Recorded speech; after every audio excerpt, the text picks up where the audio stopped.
எளிதான ஒரு திட்டத்தை கூட செயல்படுத்த முடியாமல் ஸ்டிக்கர் ஒட்டும் சோஃபா மாடல் அரசுதான் தற்போதைய தாவேக அரசு என எதிர்க்கட்சித் தலைவர் உதயநிதி ஸ்டாலின் விமர்சித்தார். சென்னை ராயப்பேட்டையில் நடைபெற்ற நன்றி அறிவிப்பு கூட்டத்தில் அவர் இவ்வாறு தெரிவித்தார்.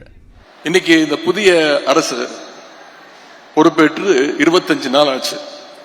உருப்படியா ஏதாவது ஒரு திட்டம் கொண்டு வந்திருக்கீங்கன்னு சொல்ல முடியுமா? ஒரு திட்டமும் கிடையாது.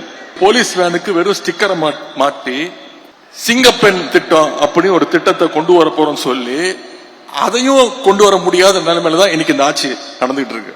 அதாவது ஒரு கூடுதல் செலவு இல்லாத ஒரு திட்டத்தை கூட தொடங்கி வைக்கிறதுக்கு வக்கில்லாத ஒரு சோஃபா மாடல் ஆட்சி இன்னைக்கு நடந்துகிட்டு இருக்கு.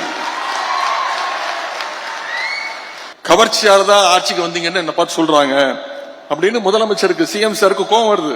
சரி, கவர்ச்சியில் ஜெயிக்காம நீங்க எதை வச்சு ஜெயிச்சீங்க சொல்லுங்க பாப்போம். உரிமை தொகை மாசம் 2500 ரூபாய் ஞாபகப்படுத்திக்கிட்டே தான் இருப்போம். கொடுக்கிற வரைக்கும் விடமாட்டோம்.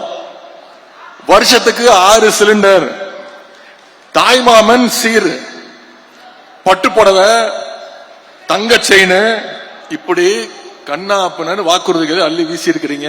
மக்கள் இதெல்லாம் ஞாபகம் வச்சுக்கிட்டே இருப்பாங்க. நாங்க தொடர்ந்து ஞாபகப்படுத்திக்கிட்டே தான் இருப்போம்.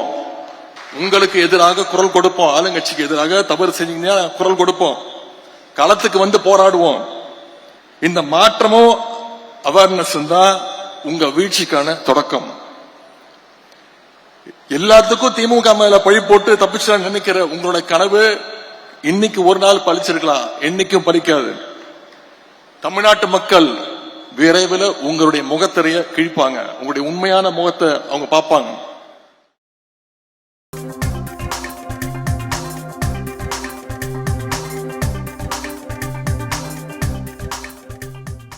பிளே ஸ்டோர் மற்றும் ஆப் ஸ்டோரில் இருந்து பாலிமர் செயலியை QR கோடு மூலம் பதிவிறக்கம் செய்யுங்கள்.